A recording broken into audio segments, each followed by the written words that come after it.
जय हिंद दोस्तों, मैं राजकुमार आप सभी का स्वागत करता हूं ज्ञानपीठ जीके पॉइंट के इस यूट्यूब चैनल पर।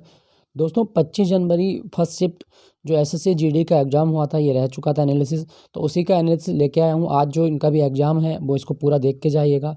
कौन से संभावित प्रश्न इस एनालिसिस से बन सकते हैं तो उनके बारे में बात करते हैं। तो दोस्तों आपसे एक रिक्वेस्ट, अगर आपने अभी तक चैनल को सब्सक्राइब नहीं किया है तो प्लीज़ सब्सक्राइब कर लीजिएगा, और वीडियो अच्छी लगे तो एक लाइक तो फिर कर दीजिएगा। एक लाइक ज़रूर करना है आपको। तो चलिए शुरू करते हैं, कौन कौन से प्रश्न आए उनको डिस्कस करते हैं। ये स्माइल योजना ये किससे संबंधित है? दोस्तों भारत सरकार की योजना स्माइल योजना, और ये भारत का जो केंद्रीय सामाजिक अधिकारिता मंत्रालय है ये चलाता है। तो सामाजिक अधिकारिता मंत्रालय के द्वारा स्माइल योजना शुरू की गई है। और ये किसके लिए है दोस्तों?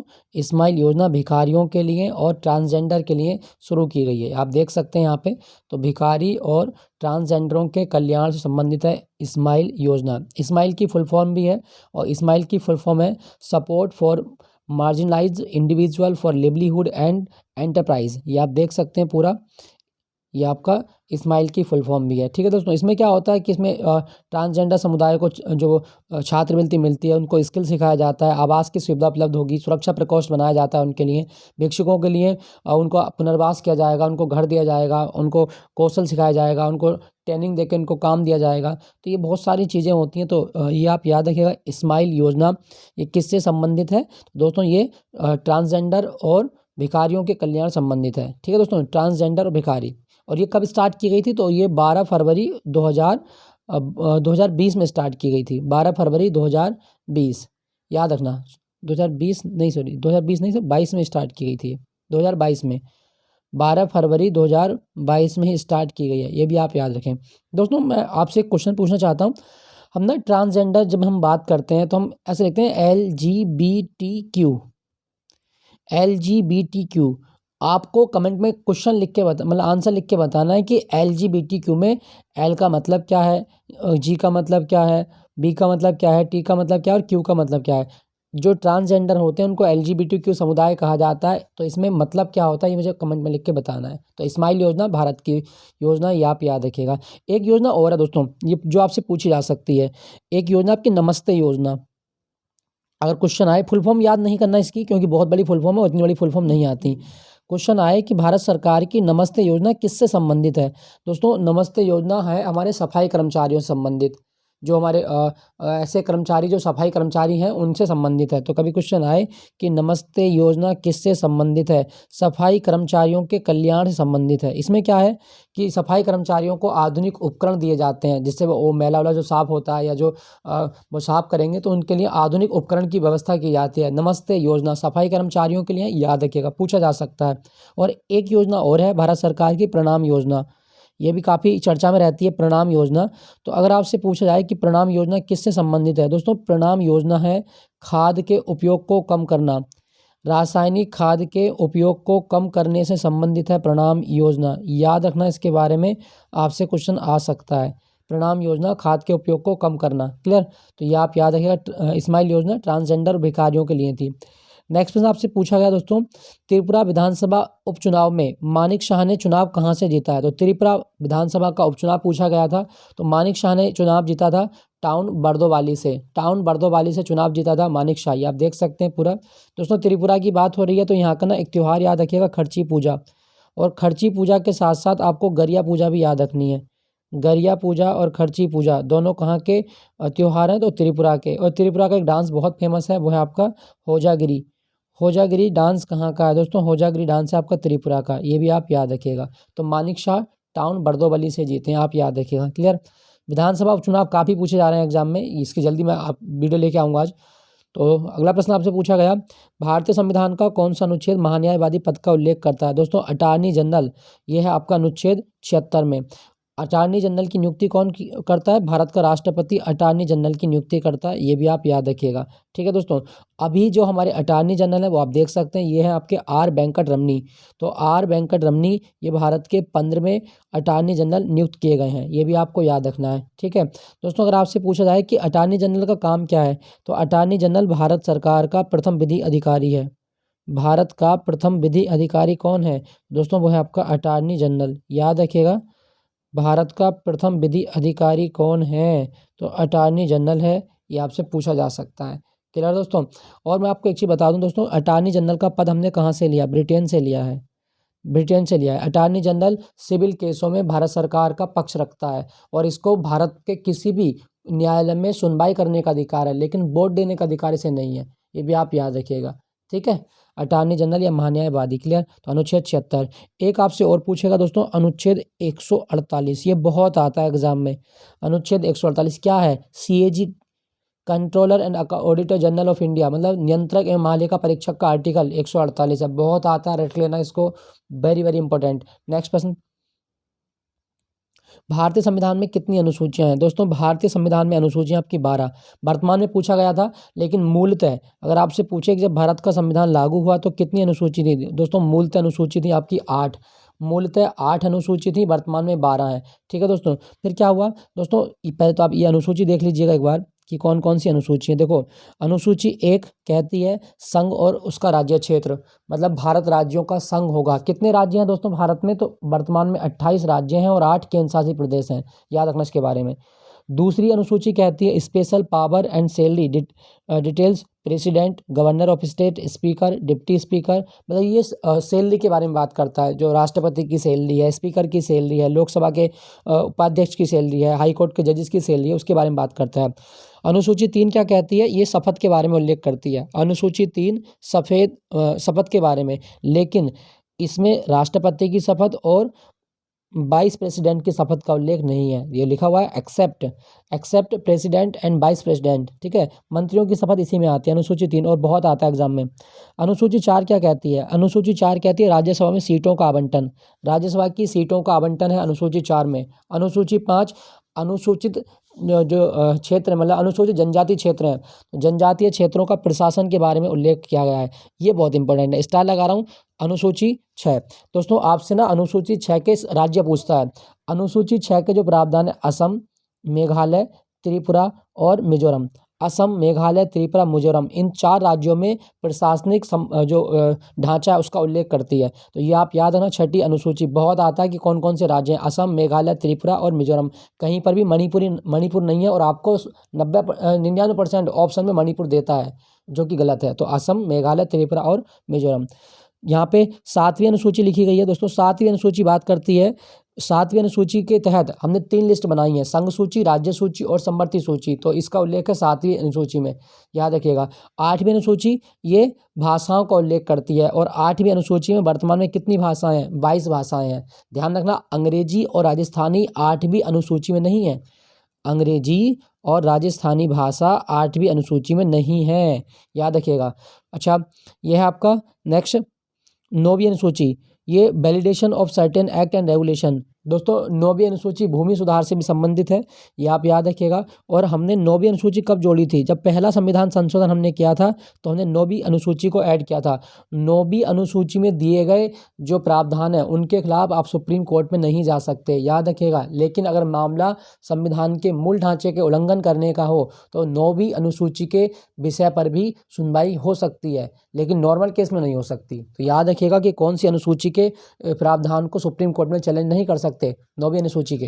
नेक्स्ट है आपका अनुसूची 10, ये डिफेक्शन के बारे में बात करती है। दल बदल से संबंधित है आपकी, डिस्क्वालिफिकेशन ऑफ MP MLA, दल बदल करने से संबंधित है 10वीं अनुसूची। और 10वीं अनुसूची हमने ऐड की थी 52वें संविधान संशोधन के द्वारा, 52वें संविधान संशोधन के द्वारा। 11वीं अनुसूची ये पंचायती राज का उल्लेख करती है, और 12वीं अनुसूची ये नगर निगम का उल्लेख करती है। 11वीं अनुसूची जोड़ी थी हमने 73वें संविधान संशोधन से, और 12वीं जोड़ी थी 74वें संविधान संशोधन से। तो भारत में जो अनुसूची हैं वो 12 अनुसूचियाँ आप याद रखिएगा संविधान में, ठीक है दोस्तों। दोस्तों जब संविधान लागू हुआ था हमारा, कब हुआ था? 26 जनवरी 1950 को। 26 जनवरी 1950 को भारत का संविधान लागू हुआ। इस दिन कितने अनुच्छेद लागू हुए थे संविधान के? तो आप याद रखिएगा 26 जनवरी 1950 को भारतीय संविधान के 16 अनुच्छेद लागू हुए थे, ठीक है। 16 अनुच्छेद लागू हुए थे, याद रखिएगा। क्लियर। संविधान दिवस कब होता है? 26 नवंबर को होता है। नेक्स्ट पॉइंट की ओर चलते हैं। यूनाइटेड किंगडम में भारत का राजदूत किसे नियुक्त किया गया है? दोस्तों यूनाइटेड किंगडम का राजदूत पूछा गया तो विक्रम दुराईस्वामी, विक्रम दुराईस्वामी यूनाइटेड किंगडम में भारत के राजदूत नियुक्त किए गए हैं। दोस्तों यूनाइटेड किंगडम की राजधानी क्या है? तो यूनाइटेड किंगडम की राजधानी है आपकी लंदन, लंदन। और यूनाइटेड किंगडम जिसको कहा जाता है ना यूके, ये एक देश नहीं है बल्कि समूह है देशों का। अगर आपसे पूछा जाए कि यूके में 4 देश आते हैं, चारों के नाम बताइए, तो दोस्तों इंग्लैंड आता है यूके में। इंग्लैंड है, वेल्स, वेल्स, स्कॉटलैंड, स्कॉटलैंड, और एक है आपका उत्तरी आयरलैंड, उत्तरी आयरलैंड। दोस्तों इन 4 देशों को मिलाकर ही नाम दिया गया यूनाइटेड किंगडम। तो आप याद रखिएगा कि यूनाइटेड किंगडम में कितने देश हैं? 4। इंग्लैंड, वेल्स, स्कॉटलैंड और उत्तरी आयरलैंड। तो ये आप याद रखें।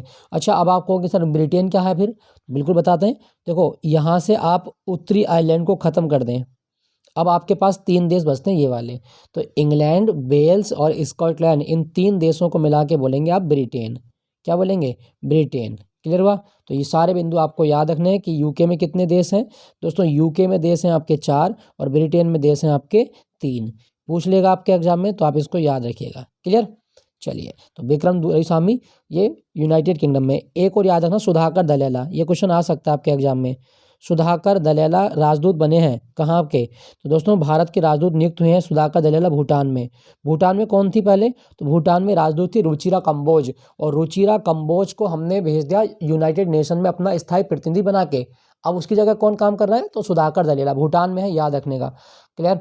अच्छा, राजदूतों की नियुक्ति कौन करता है? तो राजदूतों की नियुक्ति राष्ट्रपति करता है। कभी क्वेश्चन आए कि राजदूतों की नियुक्ति कौन करता है? तो राष्ट्रपति के द्वारा की जाती है। नेक्स्ट प्रश्न, 8वीं पंचवर्षीय योजना के दौरान प्राप्त विकास दर कितनी थी? दोस्तों 8वीं पंचवर्षीय योजना 1992 से 1997 तक चली, और इसमें हमने लक्ष्य रखा था 5.6% का, लेकिन हमने हासिल कितनी की? 6.8%। 8वीं पंचवर्षीय योजना में जो विकास दर थी वो हमने हासिल की थी 6.8%।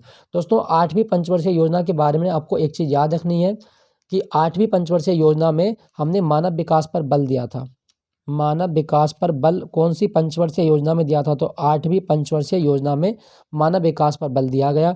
ये भी आपको याद रखना है। साथ साथ अगर आपसे पूछा जाए कि जो 8वीं पंचवर्षीय योजना है, ये जो प्रधानमंत्री थे वो कौन थे? तो दोस्तों 8वीं पंचवर्षीय योजना के दौरान हमारे पीएम थे पीवी नरसिम्हा राव। और ये कई बार एग्जाम में टीसीएस पूछ चुकी है कि 8वीं पंचवर्षीय योजना के दौरान हमारे पीएम कौन थे? तो पीवी नरसिम्हा राव, ये आप याद रखिएगा। और ये जो पंचवर्षीय योजना थी, इसमें भारत ने उदारीकरण की नीति भी शुरू की थी, नई औद्योगिक नीति भी शुरू की गई थी, या उदारीकरण नीति भी शुरू की गई थी। ये भी आप याद रखिएगा, पूछा जाए आपसे। दोस्तों यहाँ पे आप देख सकते हैं, ये आपके पीवी नरसिम्हा राव हैं। प्रणब मुखर्जी उपाध्यक्ष थे उस टाइम पे नीति आयोग के। सॉरी, नीति आयोग तो नहीं, योजना आयोग था। तो ये आप याद रखना। देखो यहाँ पे कई सारी चीज़ें लिखी हुई हैं। बाहरी संसाधन निवेश को बढ़ावा दिया गया था, बेरोजगारी को दूर किया गया था। तो ये आप याद रखिएगा, 8वीं पंचवर्षीय योजना। दोस्तों आपको मैं अच्छी बता देता हूँ। देखो, अगर आपसे क्वेश्चन पूछा जाए कि दुनिया में पंचवर्षीय योजनाओं का जनक कौन है, तो दोस्तों दुनिया में पंचवर्षीय योजनाओं का जनक है जोसेफ स्टालिन। पंचवर्षीय योजनाओं का जनक जोसेफ स्टालिन है, पूछा जा सकता है आपसे। तो ये 5 ईयर प्लान का जनक है, याद रखना। कितनी पंचवर्षीय योजनाएं भारत में संचालित हुई हैं? 12 हुई हैं आज तक। क्लियर? तो ये आप याद रखिएगा। नेक्स्ट प्रश्न में चलते हैं। गोची, गोची कहाँ का लोक नृत्य है? दोस्तों गोची है हिमाचल प्रदेश का लोक नृत्य है। हिमाचल प्रदेश का नृत्य है गोची। दोस्तों अगर आपसे पूछा जाए हिमाचल प्रदेश के बारे में, तो क्या और कोई नृत्य है यहाँ? कहाँ? नाटी, सबसे इंपॉर्टेंट नाटी आपको याद रखना है। एक आपको नृत्य याद रखना है यहाँ का डांगी। डांगी कहाँ का नृत्य है? दोस्तों डांगी भी आपका हिमाचल का नृत्य है। तो नाटी, डांगी, गोची ये हिमाचल के नृत्य हैं। एक आपका चोलम्ब भी आप याद रख सकते हैं, चोलम्ब। चोलम नृत्य कहाँ का है? तो ये हिमाचल का ही है। क्लियर हो दोस्तों? दोस्तों हिमाचल का ना एक त्यौहार बहुत बहुत पूछता है आपके एग्जाम में, रेणुका जी मेला। रेणुका जी मेला ये कहाँ लगता है? दोस्तों रेणुका जी मेला लगता है हिमाचल प्रदेश में, ये भी आप याद रखना। और एक मेला आपसे पूछेगा मिंजर मेला। मिंजर मेला ये बहुत बड़ा मेला है, ये भी हिमाचल में, मिंजर मेला। बाकी कुल्लू दशहरा आप जानते हैं, तो मिंजर मेला आपका हिमाचल प्रदेश में है, ये भी आप याद रखिएगा। ठीक है? और आपसे क्या पूछेगा, यहाँ का मुख्यमंत्री चेंज हुआ है अभी, तो हिमाचल का मुख्यमंत्री है सुखविंदर सिंह सुक्खू। सुखविंदर सिंह सुक्खू हिमाचल का मुख्यमंत्री कौन है? सुखविंदर सिंह सुक्खू, कांग्रेस के हैं, और इनका विधानसभा क्षेत्र है नादौन। नादौन विधानसभा क्षेत्र है, आप याद रखना। पूछा जा सकता है कि कांग्रेस के मतलब जो सुखविंदर सिंह सुक्खू है उनका विधानसभा क्षेत्र क्या है? नादौन, हिमाचल प्रदेश। दोस्तों हिमाचल प्रदेश का राज्यपाल भी आ सकता है फिर, राजेंद्र अर्लेकर। हिमाचल के राज्यपाल कौन है? राजेंद्र अर्लेकर हिमाचल के राज्यपाल हैं, ये भी आप याद रखना। हिमाचल के राज्यपाल कौन है? राजेंद्र अर्लेकर। क्लियर? तो हिमाचल प्रदेश के बारे में आप याद है। राजधानी शिमला है और शिमला में आलू अनुसंधान केंद्र भी है। नेक्स्ट प्रश्न आपसे पूछा गया था, हैलोजन तत्व के बाह्य कोश में कितने इलेक्ट्रॉन होते हैं? दोस्तों हैलोजन के बाह्य कोश में होते हैं 7 इलेक्ट्रॉन। यहाँ पे आप पीरियड टेबल देख सकते हैं, पूरी पीरियोडिक टेबल है। तो ये जो आपका वर्ग 17 दिख रहा होगा आपको, वर्ग 17 ये दिख रहा है आपको, वर्ग 17, ये 18 है। तो वर्ग 17 के तत्व ही हैलोजन कहलाते हैं।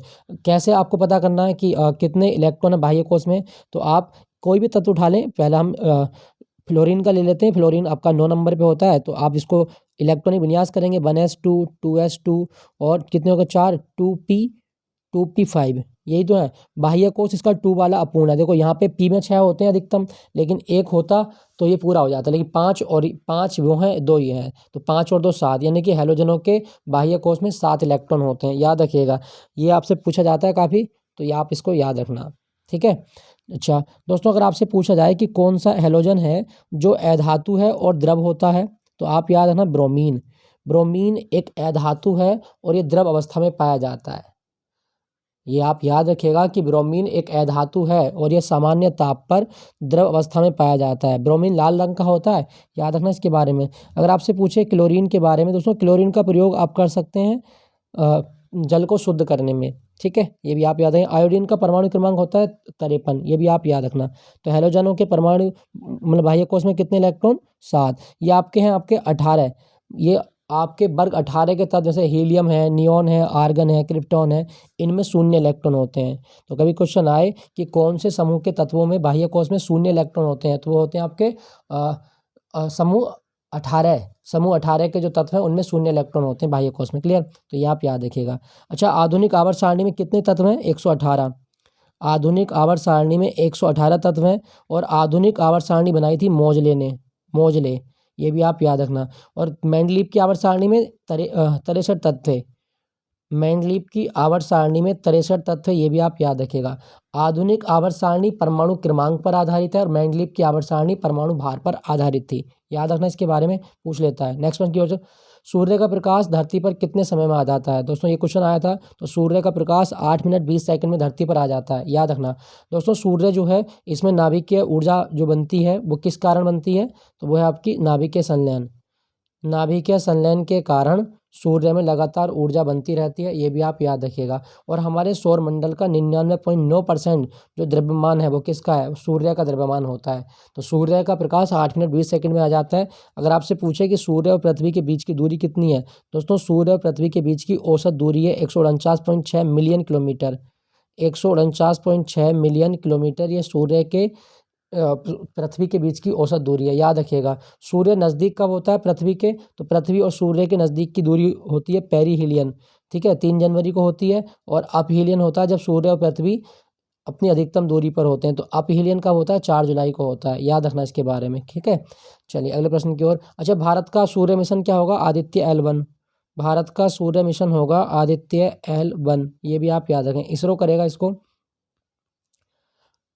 पद्मश्री अवार्ड 2022 से सम्मानित गद्दाम पद्मजा रेड्डी किस नृत्य से संबंधित हैं? दोस्तों गद्दाम पद्मजा रेड्डी कुचिपुड़ी करती हैं। कुचिपुड़ी नृत्य की उत्पत्ति किस राज्य से हुई है? दोस्तों आंध्र प्रदेश से हुई है, ये भी आप याद रखना। और कुचिपुड़ी जो है इसके प्रवर्तक कौन है? सिद्धेंद्र नाथ योगी। सिद्धेंद्र नाथ योगी को कुचिपुड़ी का जनक माना गया है। सिद्धेंद्र नाथ योगी पूछ सकता है आपके एग्जाम में, तो आप इसको याद रखिएगा, ठीक है दोस्तों। कुचिपुड़ी एक ऐसा क्लासिकल डांस है जिसका नाम एक गांव के नाम पर पड़ा हुआ है। कुचिपुड़ी गांव है कृष्णा जिले में, आंध्र प्रदेश के कृष्णा जिले में कुचिपुड़ी गांव है जिसके नाम पर कुचिपुड़ी डांस का नाम पड़ा है। अगर आपसे पूछे राधा रेड्डी, राजा रेड्डी, हाँ सबसे इंपॉर्टेंट हलीम खान बहुत आता है दोस्तों। हलीम खान किस नृत्य संबंधित है? तो हलीम खान कुचिपुड़ी का डांसर है। राधा रेड्डी, कौशल्या रेड्डी, यामिनी रेड्डी, भावना रेड्डी, बहुत सारे ऐसे कलाकार हैं जो कुचिपुड़ी करते हैं, तो ये आप याद रखना, ठीक है। एक आपका शोभना नायडू भी पूछा है, शोभा नायडू, क्वेश्चन आए कभी कि शोभा नायडू कौन सा नृत्य करती है, तो कुचिपुड़ी करती है शोभा नायडू भी। क्लियर? नेक्स्ट प्रश्न की ओर चलते हैं। मगध साम्राज्य किस नदी के दक्षिण में था? दोस्तों मगध साम्राज्य था गंगा नदी के दक्षिण में, ये भी आप याद रखना। गंगा के साथ साथ अगर आपसे क्वेश्चन आए कि किस नदी के किनारे था, तो ये सोन नदी के किनारे था। मगध साम्राज्य सोन नदी के किनारे था और गंगा के दक्षिण में था। दोस्तों अगर आपसे पूछा जाए कि मगध पर शासन करने वाला प्रथम वंश कौन सा था, तो दोस्तों आपसे यहाँ से क्वेश्चन बना था कई बार एग्जाम में, तो आप याद रखना मगध पर शासन करने वाला पहला वंश है हर्यंक वंश, उसके बाद में है आपका शिशुनाग वंश, शिशुनाग, उसके बाद में है आपका नंदवंश, नंदवंश, और नंदवंश के बाद में आता मौर्य वंश, मौर्य वंश के बाद में आए थे शुंग, तो शुंग वंश। तो ये आप ना इसी क्रम में याद रखिएगा, हर्यंक वंश, शिशुनाग वंश, नंद वंश, मौर्य वंश और शुंग वंश, ये मगध पर राज करने वाले वंश हैं। इनका सही क्रम यही है। ये क्वेश्चन कई बार टीसीएस पूछ चुकी है, स्क्रीनशॉट लेना, इसको रट लेना, ठीक है। इसको साफ कर देता हूँ। दोस्तों बात करूँ गंगा की, तो गंगा को 2008 में 4 नवंबर 2008 को हमने राष्ट्रीय नदी का दर्जा दिया था। तो कभी क्वेश्चन आए कि राष्ट्रीय नदी गंगा कब घोषित की गई थी? 2008 में। क्लियर। गंगा की लंबाई कितनी है भारत में? तो 25 किलोमीटर गंगा की लंबाई है। और गंगा कौन से प्रयाग में बनती है? दोस्तों गंगा बनती है देवप्रयाग में। गंगा कौन से प्रयाग में बनती है? तो देवप्रयाग में। जब भागीरथी और अलकनंदा का संगम हो जाता है तो देवप्रयाग में गंगा बनती है, याद रखिएगा इसके बारे में। नेक्स्ट प्रश्न, शीतकालीन वर्षा का स्थानीय नाम क्या है? दोस्तों शीतकालीन वर्षा, इसका नाम है मावठ। ये मावठ राजस्थान में कहा जाता है इसे। शीतकालीन वर्षा का स्थानीय नाम क्या है? मावठ, राजस्थान में होती है ये भी आप याद रखना। दोस्तों अगर आपसे पूछा जाए कि शीतकालीन वर्षा किसके कारण होती है, तो पश्चिमी विक्षोभ के कारण मध्य दिसंबर से फरवरी के बीच ये वर्षा देखी जाती है, मावठ। दोस्तों अगर आपसे पूछे कि वर्षा जो है ये कौन से परत में देखी जाती है, तो वर्षा दोस्तों क्षोभमंडल में देखी जाती है। वर्षा क्षोभमंडल की घटना है, ये भी आप याद रखिएगा। और आपसे पूछा जाए दोस्तों कि वर्षा मापने वाला यंत्र क्या है? रेन गेज, रेन गेज वर्षा मापने वाला यंत्र है, ये भी आप याद रखिएगा, ठीक है। और आपसे पूछेगा कि आइसो हाइट क्या होती हैं? दोस्तों आइसो हाइट क्या होता है अगर आपसे पूछा जाए, तो आपको बताना है कि मानचित्र पर वे रेखाएं जो समान वर्षा वाले स्थानों को दर्शाती हैं उन्हें आइसो हाइट कहलाते हैं। समान वर्षा वाले स्थानों को दर्शाने वाली रेखाएं आइसो हाइट कहलाती हैं। क्लियर, ये भी आप याद रखिएगा। और आपसे एक चीज़ ये पूछा जा सकता है कि भारत में सबसे ज़्यादा बारिश कहाँ होती है? दोस्तों भारत में सबसे ज़्यादा बारिश होती है मौसिनराम में।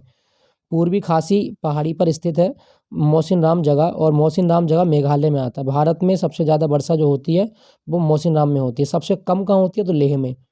द्रास घाटी में सबसे कम वर्षा होती है। लेह जो आता है वो द्रास घाटी में आता है, लद्दाख में। तो सबसे कम वर्षा लेह में और सबसे ज़्यादा वर्षा मौसिनराम में, याद रखिएगा इसके बारे में। क्लियर। नेक्स्ट प्रश्न की ओर चलते हैं। तो इसका सही जवाब याद रखा, शीतकालीन वर्षा को मावठ कहा जाता है। अच्छा दोस्तों एक वर्षा ना आपको और याद रखनी है, और वो है आपकी मैंगो रेनफॉल, आम्र वर्षा। ये पूछ लेता है एग्जाम में। आम्र वर्षा कर्नाटक में होती है, केरल और कर्नाटक में। तो आम्र वर्षा कहाँ होती है? कर्नाटक में होती है, ये भी आप याद रखना। और एक आपसे पूछेगा काल वैसाखी। काल वैसाखी बहुत भयंकर वर्षा होती है, और काल वैसाखी वर्षा होती है पश्चिम बंगाल में। पश्चिम बंगाल जहाँ का राज्यपाल है सीवी आनंद बोस, तो पश्चिम बंगाल में काल वैसाखी देखी जाती है। एक असम की भी याद रखना, बारदोली छेरा, बारदोली छेरा असम में होती है। नेक्स्ट प्रश्न आया था कि नाबार्ड किस मंत्रालय के अधीन है? दोस्तों नाबार्ड है वित्त मंत्रालय के अधीन। 12 जुलाई 1982 को नाबार्ड की स्थापना की गई थी शिवरमन समिति की सिफारिश पर।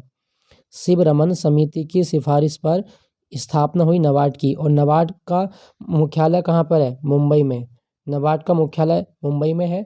नाबार्ड, इसको साफ याद रखना, 12 जुलाई 1982 शिवरमन समिति, मुख्यालय मुंबई, वित्त मंत्रालय के अधीन कार्य करता है। नाबार्ड की फुल फॉर्म एक बार देख लीजिएगा, national bank for agriculture and rural development, NABARD. ये बहुत आती है एग्जाम में, याद रखना। अच्छा नाबार्ड के बारे में ना, इसका जो अध्यक्ष चेंज हुआ है उसका नाम है केबी साहाजी। तो नाबार्ड के अध्यक्ष नए बने हैं अभी, वह हो गए 1 महीना होने वाला है। तो ये है आपका केबी साहाजी, नाबार्ड के अध्यक्ष हैं केबी साहाजी। क्लियर। तो नाबार्ड के बारे में आप याद रखें, ये कृषि और ग्रामीण विकास को लोन देता है, ठीक है। अच्छा नाबार्ड के अतिरिक्त आपसे क्या क्या क्वेश्चन पूछ सकता है? आपसे पूछेगा आयात निर्यात बैंक, ये पूछा जा सकता है आज आपसे या कल, कि भारत में आयात निर्यात बैंक कब बना था? टीसीएस का काफ़ी फेवरेट क्वेश्चन है ये, आयात निर्यात बैंक। दोस्तों आयात निर्यात बैंक बना है 1982 में, और आयात निर्यात बैंक भी भारत के वित्त मंत्रालय के अधीन कार्य करता है, ठीक है। एक आपसे पूछेगा सिडबी, सिडबी। दोस्तों सिडबी भी वित्त मंत्रालय के अधीन कार्य करता है, और सिडबी का मुख्यालय लखनऊ में है। सिडबी का मुख्यालय लखनऊ में है और सिडबी बना था 1990 में, ये भी आप याद रखिएगा। ठीक है, आयात निर्यात बैंक 1982, सिडबी 1990 लखनऊ में। और एक आपसे पूछेगा राष्ट्रीय आवास बैंक, राष्ट्रीय आवास बैंक।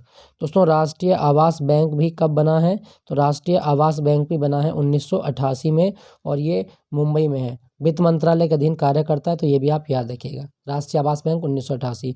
तो आपसे पूछा गया था कि नाबार्ड किस मंत्रालय के अधीन है, वित्त मंत्री के वित्त मंत्रालय। वित्त मंत्री कौन है, निर्मला सीतारमन है। और भारत का जो वित्त मंत्री होता है ना, जो फाइनेंस मिनिस्टर होता है, वो जीएसटी परिषद का अध्यक्ष होता है। भारत का वित्त मंत्री जीएसटी परिषद का अध्यक्ष होता है, ये भी आप याद रखना। क्लियर। भारत के पहले वित्त मंत्री कौन थे, आर के शरणमुगम चेट्टी।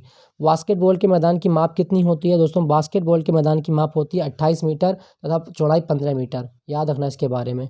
और आपसे पूछा जाएगा हॉकी के बारे में कि हॉकी के मैदान की माप कितनी होती है। दोस्तों हॉकी के मैदान की लंबाई होती है 91.4 मीटर और चौड़ाई होती है उसकी 55 मीटर। तो ये आप याद रखना हॉकी। और हॉकी के मैच की अवधि 60 मिनट की होती है, 60 मिनट की अवधि है हॉकी के मैच की। हॉकी की लंबाई पूछेगा तो 105 सेंटीमीटर से ज़्यादा नहीं होनी चाहिए, याद रखना इसके बारे में। बास्केटबॉल, और बास्केटबॉल जो होता है ना, इसमें जो बास्केट होती है, बास्केट का व्यास कितना होता है, 46 सेंटीमीटर।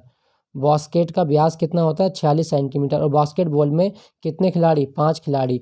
तो देखो कैसे याद रखेंगे, बास्केट होता ऐसे याद रखें कि बिस्कुट, और बिस्कुट का पैकेट 5 रुपये का मिलता है, तो 5 खिलाड़ी होते हैं। लेकिन टोटल खिलाड़ी अगर पूछे तो 12 होते हैं, 12 में से 5 आते हैं मैदान में, याद रखना इसके बारे में। और बास्केटबॉल जो है इसका जनक कौन है, जॉन नाइस्मिथ। जॉन नाइस्मिथ को बास्केटबॉल का जनक माना जाता है। क्लियर। नेक्स्ट प्रश्न आपसे पूछा गया था, शंकुधारी वनों को और किस नाम से जानते हैं। दोस्तों शंकुधारी वनों को हम समशीतोष्ण सदाबहार वन भी बोलते हैं या पर्वतीय वन भी बोलते हैं। जैसे आपका देवदार का वृक्ष हो गया, आपका देवदार के साथ साथ और भी वृक्ष हैं आपके, कई सारे होते हैं, तो वो सब आप याद रखें। देवदार है और सिल्वर फ्रूट है, स्प्रेस सीडर है, तो कई सारे ऐसे वन मिलेंगे जिनको हम बोलेंगे सदाबहार वन। शंकुधारी वनों को हम सदाबहार वन बोलते हैं, याद रखिएगा। ठीक है दोस्तों। दोस्तों कमेंट में लिख के बताइएगा मानसूनी वन क्या होते हैं, मानसूनी वन क्या होते हैं। जैसे उदाहरण के तौर पर जैसे रबड़ है, जैसे रबड़ नहीं, मानसूनी वन बहुत सारे होते हैं आपके, उष्णकटिबंधीय वर्षा वन जो होते हैं मानसून वन होते हैं। तो आप मुझे बताना कि मानसून वन होते क्या हैं। दोस्तों अगर आपसे पूछा जाए कि भारत में वन प्रतिशत कितना है, तो 24.62 वनावरण है भारत का, 24.62। और सबसे ज़्यादा वन किस राज्य में, मध्य प्रदेश में। परसेंटेज पूछेगा तो मिजोरम में ज़्यादा है। ओलंपिक खेलों में ओलंपिक में भारत को पहला व्यक्तिगत पदक जिताने वाला भारतीय कौन है। दोस्तों केडी जाधव। केडी जाधव ये पूर्ण भारतीय हैं जिन्होंने 1952 के हेलसिंकी ओलंपिक में भारत को पहला ओलंपिक पदक दिलाया है।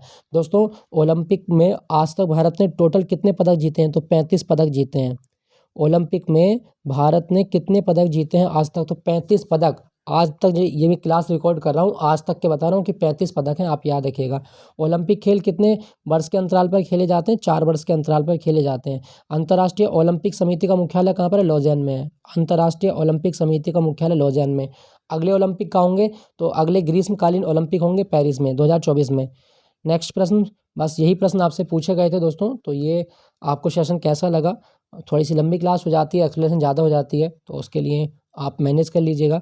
और ये सेशन आपको अच्छा लगा तो प्लीज़ लाइक कीजिएगा और सब्सक्राइब कर लीजिएगा चैनल को। मिलता हूँ आपको जल्दी अगले मॉक टेस्ट के साथ। Thank you for watching Jnanpith GK point.